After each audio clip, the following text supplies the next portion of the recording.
je fais en sorte qu'on voit pas le micro, tu vois, parce que... Voilà. Ok,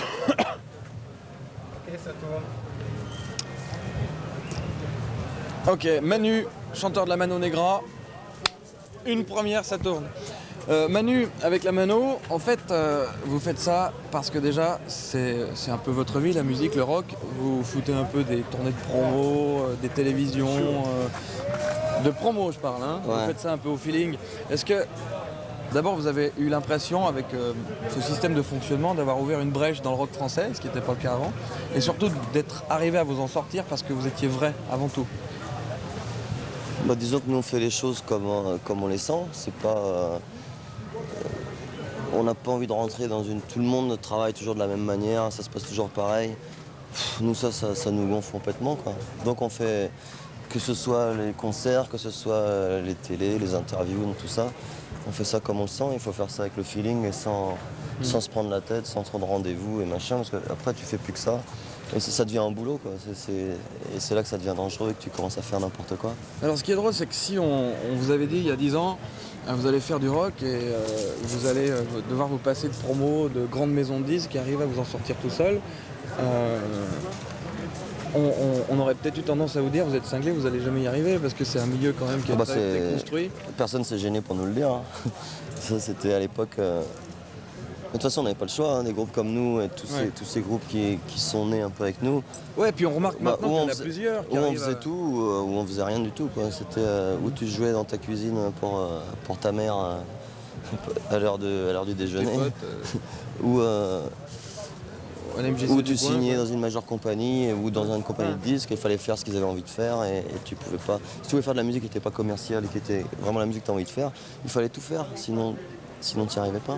Mais alors d'avoir réussi à faire ce que vous avez fait, c'est-à-dire à vous frayer un passage et puis à devenir quand même relativement connu, et même très connu, est-ce que vous pensez que ça va aider d'autres groupes? Il y en a d'autres, il y a les Merfolk Beat, il y en a plein à citer maintenant, qui réussissent à passer outre tout ça, tout système qui était apparemment complètement infranchissable. Est-ce que vous avez contribué vous êtes, ça c'est pas à moi de le dire. Hein. Est-ce que c'est ce que vous avez voulu faire aussi un petit peu pour prouver? Bah nous c'est pas. Je veux dire, ce qu'on a fait, il faut pas que ce soit. Nous ce serait pas même pas bon pour nous qu'il y ait que nous quoi.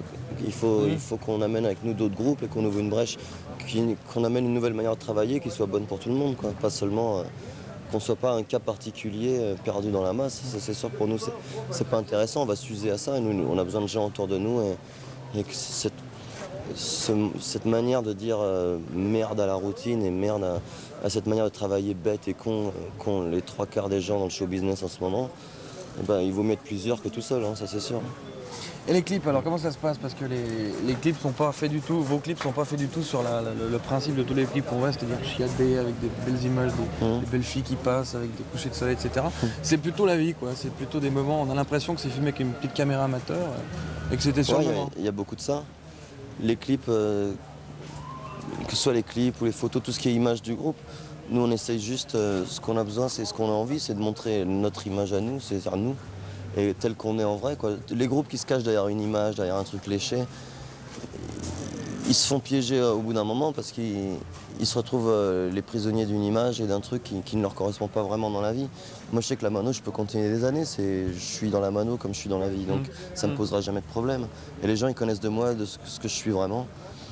Donc j'ai pas de problème à me balader dans la rue, à me balader dans la salle, n'importe où, parce que les gens ils me reconnaissent et ils se disent bah, c'est bien le mec que je pensais que c'est et ça va. D'autres qui se cachent derrière une image, derrière un look, derrière une étiquette ou quoi que ce soit, bon, bah, au bout d'un moment ils sont baisés, ils sont obligés de se cacher, ils sont obligés de vivre une vie à part. Parce que dès qu'ils se trouvent devant des gens, ils sont démasqués. Ils disent mais putain je pensais pas que t'étais comme ça, je te prenais pour un super héros et puis Quoique là, quand même, Manu, quand je te vois sur scène et que je te vois là, je te trouve quand même beaucoup plus calme, malgré tout. Parce que c'est pas la bonne heure là. Il fallait venir au camping cette nuit. Au camping? Ah ouais, pourquoi pas. Toujours aussi fan de foot, la Manu? Ouais. Et puis tout à l'heure, j'ai entendu dire que vos pères spirituels, je sais très bien, c'était AC/DC. Entre autres.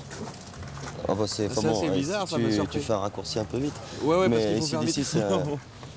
moi je suis pas très fan de hard et de heavy, mais il y a deux groupes que j'adore, c'est AC/DC, Motorhead. Ouais. C'est où quoi, je c'est retrouve pour la musique même. ou c'est pour la même pêche C'est pour que- la manière d'être. AC/DC, Motorhead, c'est plus une histoire d'étiquette, c'est un groupe de rock, quoi. C'est des groupes qui mouillent la chemise. Nous, enfin, nous on s'y retrouve là-dedans. Comme je peux me retrouver dans Chuck Berry, comme je peux me retrouver dans les Clash, dans James Brown, ou dans des trucs comme ça, ou dans Camarón de la Isla, Flamenco, ou un Joey Arroyo au niveau de la salsa. C'est pas une histoire, après, c'est pas une histoire de style de musique que tu fais. Ouais, c'est... ouais, complètement. Moi, dans AC/DC ou dans Motorhead, j'y retrouve mes petits, ça va. C'était Manu, coupé. Est-ce que tu peux juste nous faire un petit jingle qu'on passe ça la semaine avant qu'on passe l'interview, genre salut c'est Manu de la Mano. L'émission c'est Zapit. Ok. S'il te plaît. Salut Manu de la Mano pour Zapit. À bientôt les gars.